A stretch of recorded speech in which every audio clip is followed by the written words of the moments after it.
तर संजय राऊत बोलतायत, थेट जाऊयात. या संदर्भात मोठे मोठे मोर्चे निघाले. लाख मराठा, एक मराठा लाख मराठा. त्यात तेव्हाचे आमचे शिवसेनेचे मंत्री असतील, मग अजित पवार असतील, शिवसेनेचे मंत्री, आमदार, पदाधिकारी, काँग्रेसचे असतील, भाजपचे असतील, हे सगळे एकत्र होते.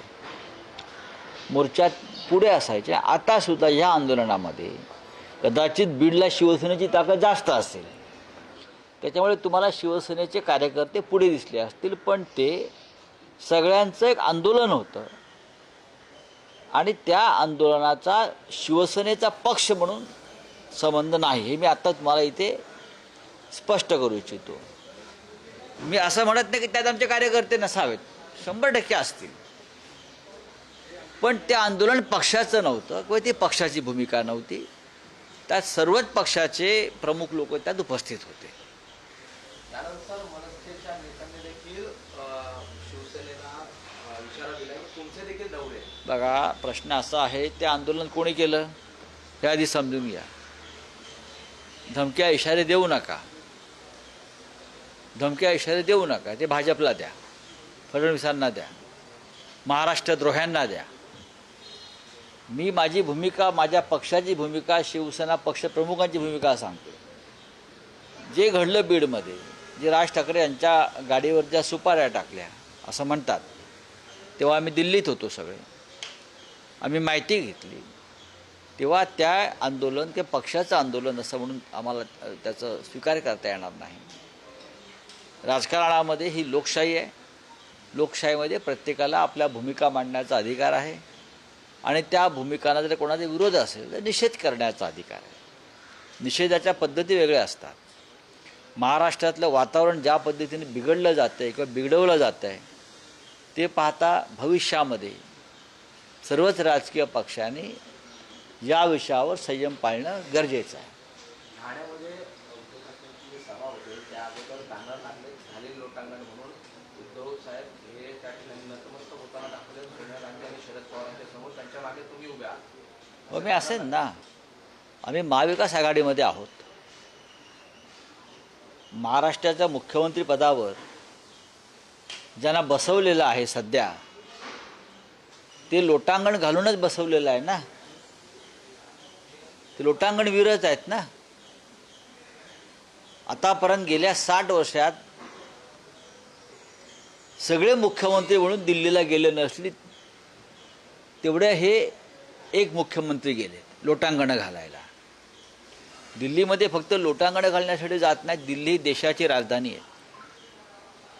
छत्रपती शिवाजी महाराज दिल्लीत गेले होते, ते का लोटांगण घालायला गेले होते का?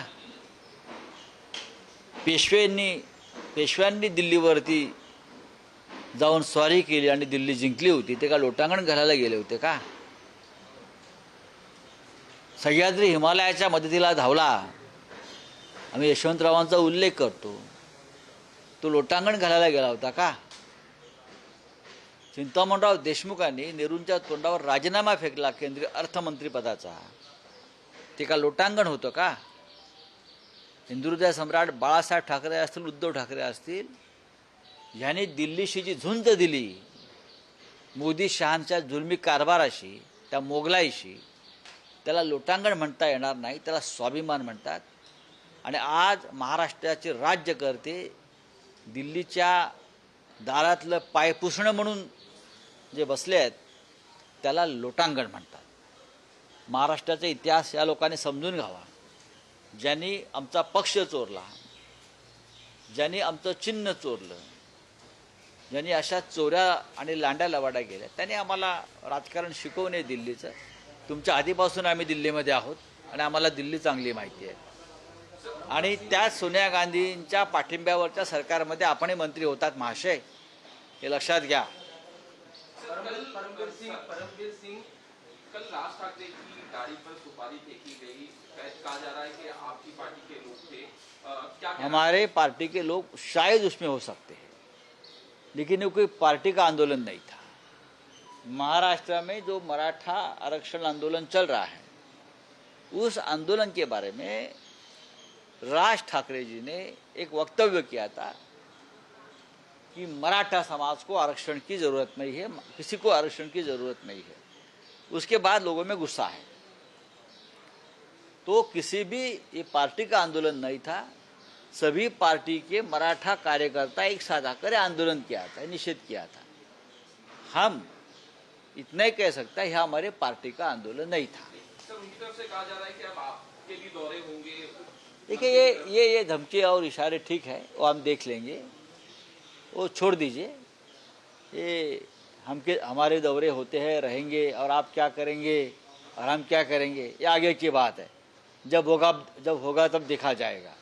सर, उद्धव ठाकरे दिल्ली गए थे। सर, उद्धव ठाकरे दिल्ली गए थे, आपके विरोधी जो हैं, अरे हमारे विरोध कि मुख्यमंत्री पद के लिए गए थे, लेकिन कांग्रेस ने साफ तौर पे मना कर दिया, इस तरह से कहा जा रहा है। देखिए, कौन क्या कहता है हमारे विरोधी, उसके ऊपर ध्यान देने की जरूरत नहीं है। अब 2 महीने का सवाल है, 2 महीने के बाद ये लोग कहाँ रहेंगे, हम कहाँ रहेंगे, ये आपको पता चलेगा। तो छोड़ दीजिए, ये बातें फिजूल की बातें हैं। परमवीर सिंग यांनी जे आरोप केलेले आहेत त्यामध्ये ते म्हणाले की त्या भ्रष्टाचार म्हणजे 2000 हे बघा, परमवीर सिंग आरोपी आहेत, मला त्याच्यावर काय बोलायचं नाही, आणि त्याच्यावर कोणी बोलू नये, फार गांभीर्याने घ्यायची गरज नाही या विषयावर, आणि तुम्ही गांभीर्याने घेऊ नका।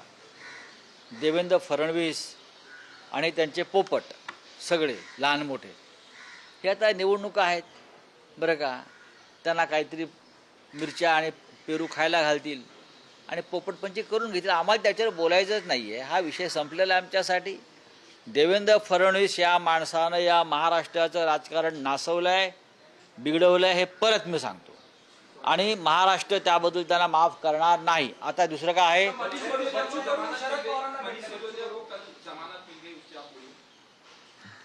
17 महीने के बाद मिली है।